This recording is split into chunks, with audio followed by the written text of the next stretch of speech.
Está no ar o STJ no seu dia, um programa do Superior Tribunal de Justiça. Apresentação, Tiago Gomide. Olá para você que nos acompanha a partir de agora, está no ar mais um STJ no seu dia. Eu sou Tiago Gomide e no episódio de hoje nós vamos falar sobre os principais entendimentos do Superior Tribunal de Justiça a respeito da nova Lei de Licitações e Contratos Administrativos, a Lei 14.133 de 2021, que completou 5 anos de vigência. Nesse período, o STJ tem consolidado uma série de decisões importantes que ajudam a orientar a administração pública, empresas e operadores do direito sobre como aplicar na prática as novas regras. Entre os temas analisados estão a possibilidade de licitação em lote único, a responsabilidade de empresas em consórcio, a contratação direta de serviços advocatícios e até a aplicação da lei no âmbito penal, com reflexos em casos de fraude e dispensa indevida de licitação. As decisões também abordam pontos sensíveis como a retroatividade de normas mais benéficas, os limites das sanções administrativas e a necessidade de observar o princípio da legalidade estrita, especialmente quando se trata de punições. E para entender melhor como que a jurisprudência do STJ vem moldando a aplicação da nova lei, quais são os impactos práticos dessas decisões e o que ainda pode evoluir nesse cenário, eu converso agora com o advogado doutor em Direito Administrativo, Henrique Savoniti. Seja muito bem-vindo ao STJ no seu dia, doutor. Olá, Tiago. É um prazer conversar com você e com os ouvintes da Rádio STJ. Doutor, começa explicando então para quem nos acompanha. Depois desses 5 anos dessa lei 14.133, qual que é a avaliação que dá para fazer sobre a evolução da jurisprudência do STJ na aplicação desse novo marco legal? O STJ tem cumprido um papel indispensável, né, Tiago? Como sempre cumpriu, no sentido de uniformizar a interpretação da legislação federal, né? A gente sabe que se o Supremo Tribunal Federal é o guardião da Constituição Federal, o STJ é o guardião da legislação infraconstitucional federal. E, nesse sentido, ele cumpre um papel extremamente relevante no sentido de trazer segurança jurídica, né, a todos nós que militamos com direito administrativo, a todos nós que militamos na área de licitações e contratações públicas, sejam servidores públicos que estão ali atuando com a licitação, sejamos nós advogados, particulares que contratam com a administração pública, né? Como a nova lei de licitações é uma lei muito extensa, né, bastante complexa, traz uma série de institutos inovadores, é indispensável o papel que o STJ vem cumprindo de uniformizar a jurisprudência sobre a aplicação da nova lei. E de que forma os julgados do STJ têm contribuído para dar mais segurança jurídica aos gestores públicos e aos particulares que participam de licitações? Os julgados do STJ contribuem no sentido de uniformizar, né, a jurisprudência sobre a matéria. Existem muitos temas polêmicos que foram introduzidos com a nova lei de licitações, temas novos, a questão da ênfase que a nova lei de licitações dá ao planejamento, a publicidade, a transparência, e temas que são sempre recorrentes, como essas questões de divulgação de orçamento estimado, de contratação por item ou por preço global, e o STJ, então, conforme vem trazendo as suas decisões, vai uniformizando a aplicação, vai trazendo maior segurança jurídica para todos que atuamos na área. No caso da licitação em lote único, doutor, quais critérios devem orientar aí a administração para justificar essa escolha sem violar o princípio do parcelamento? O STJ proferiu uma decisão muito importante, né, no recurso em mandado de segurança 76.772, no qual a segunda turma, relatoria do ministro Afrânio Vilela, entendeu que o parcelamento do objeto ele se justifica quando for técnica e economicamente viável. Não é porque havia um entendimento anterior no sentido de que a contratação deveria ser sempre por item e a contratação por preço global só se justificaria em situações absolutamente extremas.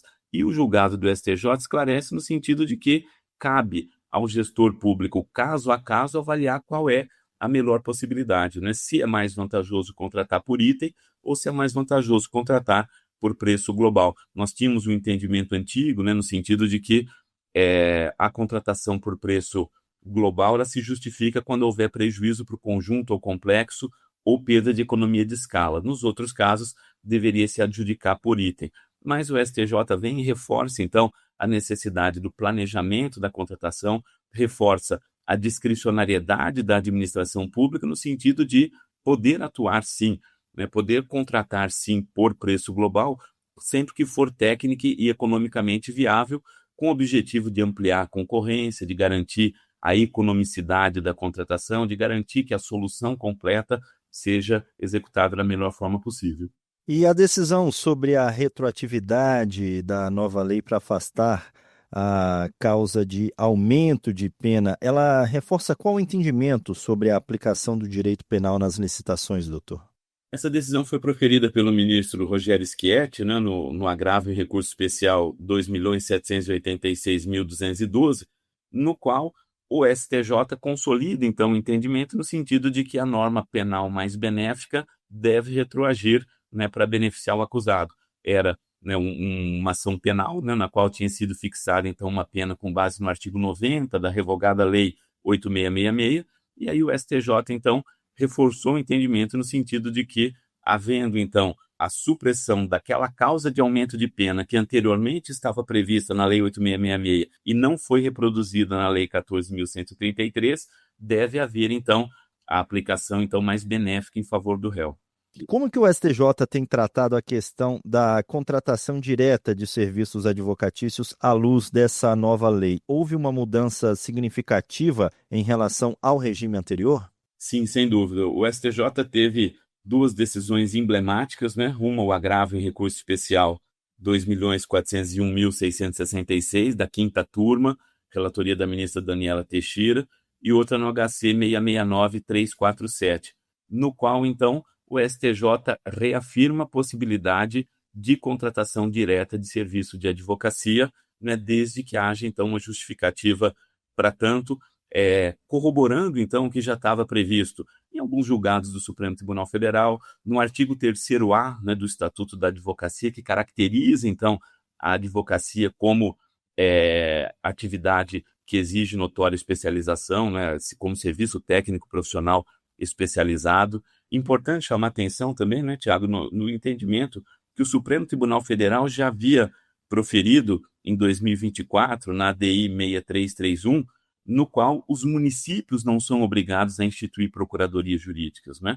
Os artigos 131 e 132 da Constituição, que tratam, então, da advocacia pública, não estendem a obrigatoriedade aos municípios. E aí, nesse sentido, muitos municípios não têm, então, uma procuradoria instituída, e segundo o Supremo, isso está dentro da autonomia, da capacidade de auto-organização do município, e aí muitos municípios não têm uma advocacia pública, não têm uma procuradoria jurídica e precisam recorrer à contratação de escritórios particulares, então, para realizar essas atividades. Outros têm procuradoria instituída, mas, no entanto, são poucos procuradores que acabam ficando absorvidos ali nas rotinas do dia a dia, nos executivos fiscais, e aí os municípios, então, principalmente os municípios do interior, os municípios de menor porte, precisam contratar advogados para auxiliá-los, inclusive nessa área de licitações e contratações públicas. E aí a decisão do STJ, então, vai nesse sentido de possibilitar, né, a contratação, dizendo que é lícita, então, a contratação de serviços jurídicos, descriminalizando, inclusive, né, no julgamento do HC, um entendimento que havia sido, nesse HC 669347, um entendimento que havia sido proferido sob a égide da Lei 8666, né, no sentido, então, de reconhecer a licitude da contratação direta por inexigibilidade de licitação, né, desde que, claro, o profissional seja de notória especialização, que haja a justificativa para essa contratação, que não haja também uma sobreposição de atividades desempenhadas pela Procuradoria e do escritório que vai desempenhar essa atividade. E a substituição dos crimes da lei anterior a 8666 pelo Código Penal trouxe mais clareza ou gerou novas dúvidas interpretativas, doutor? Eu entendo que gera mais clareza, né, na medida em que o artigo 178 da nova Lei de Licitações, da Lei 14.133, inseriu um capítulo específico lá, né, no Código Penal para tratar desses crimes. Lembram que pela sistemática anterior, né, da Lei 8666 de 93, os crimes constavam ali no próprio corpo da Lei de Licitações. E a natureza jurídica das normas são diferentes, né? A Lei de Licitação é uma norma de direito administrativo. Então, o legislador de 2021 andou bem no sentido de inserir o capítulo 2b lá no título 11, né, da parte especial do Código Penal e colocar lá os artigos 337-E a 337-P, que disciplinam os crimes, então, no Código Penal. Fica lá na parte especial do Código Penal, que é muito mais harmônico, né, com o ordenamento jurídico vigente. Isso traz, então, maior clareza, né, na aplicação do direito, uma definição mais clara, né, da natureza jurídica dos institutos, contribuindo para trazer mais segurança jurídica. E no caso da continuidade típico-normativa, por que que o STJ entende que não houve a tal da abolitio criminis com a revogação de dispositivos da antiga lei? Perfeito. O STJ, então, no julgamento desse recurso especial 2.069.436, na relatoria do ministro Sebastião, entendeu que não houve abolitio criminis porque a nova lei de licitações passou a prever as mesmas condutas, agora inseridas, então, no Código Penal, apesar de que com penas diferentes, né? Em alguns casos, naquele caso do artigo 89, especificamente da Lei 8.666, a Lei 8.666 ela tipificava duas condutas distintas, que eram dispensar ou não exigir licitação fora das hipóteses previstas em lei e deixar de cumprir as finalidades pertinentes à dispensa ou inexigibilidade. A primeira conduta, que era dispensar a licitação fora das hipóteses previstas em lei, foi mantido no 337-E agora do Código Penal. A segunda conduta que deixou de existir. Então o STJ entendeu que, como antigamente havia previsão de duas condutas, e agora há previsão de uma conduta, não configura abolitio criminis, a conduta de dispensar indevidamente a licitação, porque ela foi reproduzida expressamente no 337-E do Código Penal. A outra conduta que não foi reproduzida, para ela sim, há o abolitio criminis, né? Porque a gente tem que entender, né, que a norma jurídica, às vezes nós temos duas normas dentro do mesmo dispositivo legal, né, que era o que acontecia no 89 da Lei 8.666. Lá no artigo 89 da Lei 8.666, apesar de ser um dispositivo legal só, nós tínhamos duas normas jurídicas, uma que discriminava a dispensa indevida e outra que criminalizava a não exigência de licitação. A dispensa indevida de licitação permanece tipificada como crime na nova lei de licitações, por isso o entendimento do STJ no sentido de que não houve o abolitio criminis para essa conduta. E sobre o credenciamento e o uso de editais permanentes, quais são os principais impactos práticos dessa inovação para a administração pública? O STJ entendeu, né, no julgamento do recurso em mandado de segurança 68.504, julgado pela primeira turma, que a administração só é obrigada a divulgar edital de credenciamento de leiloeiros oficiais de forma permanente após a vigência da nova lei de licitações. Isso porque a nova lei de licitações estabeleceu essa regra, né, no sentido de que os editais de credenciamento agora precisam ficar abertos indeterminadamente. Antes, sob a égide da Lei 8.666, se estabelecia editais de credenciamento por um período determinado. Depois se fechava aquele período e seria aberto um novo credenciamento algum tempo depois. A nova lei de licitações, não. Ela diz que se a administração pública opta, então, pelo credenciamento, a possibilidade de credenciamento deve ficar permanente aberta para todos aqueles que preencham os requisitos legais e desejem se cadastrar. Então, em relação especificamente ao credenciamento dos leiloeiros, o que o STJ entendeu é que, na legislação anterior, não existia essa exigência de que ficasse permanente aberta a possibilidade de credenciamento. Agora, pela nova lei de licitações, há essa exigência. Portanto, a partir da nova lei de licitações, apenas é que fica obrigado a divulgação do edital de credenciamento de forma permanente na internet. A decisão que mantém a abrangência ampla da suspensão do direito de licitar mesmo após a nova lei indica uma tendência mais restritiva ou conservadora, hein, doutor? Aqui é importante a gente entender que também são duas situações diferentes, né? Nós falamos um pouquinho mais cedo da questão da abolitio criminis, da norma penal mais benéfica, né, que retroage para alcançar situações anteriores, quando o STJ decidiu, né, naquele caso, sobre a causa de aumento de pena que havia sido revogada, então, pela nova lei de licitações, né, lá no julgamento do ARESP 2.786.212, né, que a nova tipificação não traz mais a causa de aumento de pena, portanto, aplica-se a norma mais benéfica. Aqui é diferente no sentido de que a nova lei de licitações, ela dispôs lá no artigo 156 né, sobre o impedimento de licitar e contratar, no parágrafo 4º, e no parágrafo 5º, sobre a inidoneidade. Para o impedimento de licitar e contratar, a nova lei de licitações estabelece um prazo máximo de 3 anos, mas esse impedimento de licitar e contratar, diferentemente do que nós tínhamos na Lei 8666, na nova lei de licitações, o impedimento de licitar e contratar, ele se restringe ao ente federativo que aplicou a penalidade. Ou seja, se o licitante foi punido lá pelo Estado de São Paulo, né, com a pena de impedimento de licitar e contratar, ele vai ficar no máximo 3 anos impedido de contratar apenas com a administração direta e indireta do Estado de São Paulo, que foi quem aplicou a penalidade. Já a inidoneidade, que está no parágrafo 5º do artigo 156, a pena de inidoneidade ela se aplica a todos os entes da federação. Ela é de 3 a 6 anos e, uma vez declarado inidôneo, ele é inidôneo para licitar e contratar com todos os entes da federação. E aí o que acontecia na lei antiga? Na lei antiga, o entendimento do STJ era no sentido de que a proibição de contratar ela atingia todos os entes da federação. E aí, então, ficou aqui uma situação na qual o STJ não poderia aplicar uma parte da norma que era mais benéfica aos atuais licitantes, ou seja, a de impedimento de licitar e contratar, que agora se restringe ao ente da federação por até 3 anos, e não aplicar, vamos dizer, a outra parte da norma que diz que a inidoneidade de 3 a 6 anos vale para todos os entes da federação.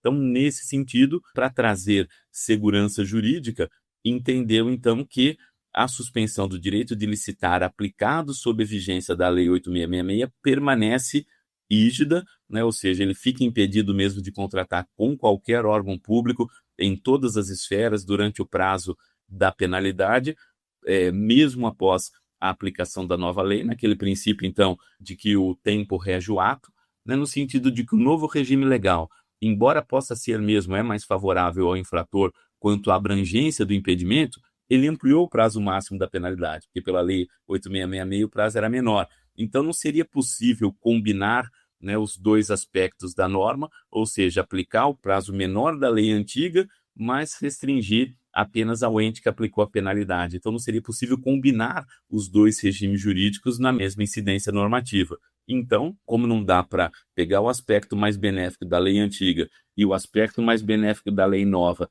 para aplicá-los ao interessado, o entendimento do STJ foi que as sanções aplicadas sob a vigência da Lei 8666 permanecem de acordo com as regras da Lei 8666. As sanções aplicadas de acordo com o artigo 156 da Lei 14.133 seguem as regras da Lei 14.133, não sendo possível, então, né, fazer essa retroatividade mais benéfica em relação apenas à restrição ao ente que aplicou a penalidade, sem fazer com que se aplique o prazo maior, então, que está previsto na nova lei de licitações.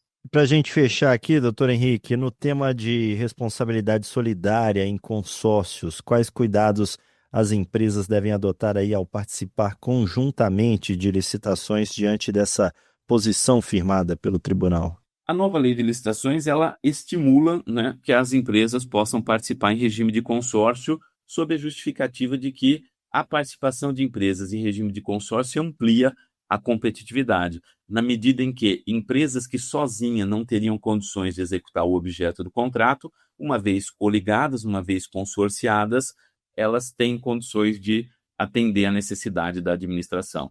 A exceção é quando o mercado é muito restrito e a participação de empresas em consórcio, ao invés de ampliar a competitividade, possa vir diminuir, aí o edital pode restringir a participação de empresas em regime de consórcio. Mas veja, então, que a regra é autorizar a participação de empresas em consórcio, porque, como regra, a participação em consórcio amplia a competitividade. No entanto, quando o mercado é muito reduzido e o objeto é relativamente simples e as empresas sozinhas teriam condições de atender, quando você autoriza que elas se consorciem, isso, ao invés de ampliar, restringe a competitividade. Muito bem. E aí a nova lei de licitações, no artigo 15, inciso 5, estabelece uma responsabilidade solidária entre os consórcios. E foi isso que o STJ reafirmou, né, na primeira sessão do STJ, reafirmou no julgamento do mandato de segurança 31.379. O STJ, então, reafirma que a responsabilidade entre os consortes é solidária, ou seja, independentemente da participação de cada uma das empresas, independentemente de qual das empresas é a líder do consórcio, todas as empresas respondem solidariamente pelas obrigações assumidas pelo consórcio. E é uma discricionariedade da administração pública definir de quem ela vai cobrar eventuais prejuízos que tenham sido causados. Não é porque o prejuízo foi produzido por um dos consórcios que a administração pública deve tentar receber desse consórcio. Não, como a responsabilidade é solidária, a administração pública pode se voltar contra aquela empresa, né, que tiver uma melhor capacidade econômica, enfim, contra quem for mais fácil para a administração pública receber. E o STJ também, né, no relatório do ministro Sérgio Cuquina, entendeu que a empresa líder do consórcio é a responsável por receber as manifestações, as intimações, as comunicações da administração pública. Porque, no caso específico aqui, uma das empresas alegava que não poderia ser responsabilizada porque não tinha sido intimada, não teria havido a intimação pessoal dela. No entanto, houve intimação pessoal da líder. E sempre que se estabelece um consórcio, né, os consórcios devem indicar para a administração quem é a líder, e a empresa líder é a responsável por essa interlocução com a administração, é responsável por receber as comunicações da administração, as intimações e assim por diante. Portanto, não há necessidade de uma intimação pessoal a cada um dos consórcios ou a um consórcio específico para que ele venha a ser responsabilizado pelo prejuízo deixado pelo consórcio. O STJ entendeu, à luz do que diz a nova lei de licitações, que as comunicações são todas feitas com a empresa líder do consórcio e a intimação válida para a empresa líder presume-se, então, que tenha sido realizada para todas as empresas. Ok, doutor Henrique Savoniti, muito obrigado por mais essa participação aqui no STJ no seu dia. Eu que agradeço, Tiago. Obrigado a você, obrigado aos ouvintes do STJ. Sigo sempre à disposição de vocês por aqui.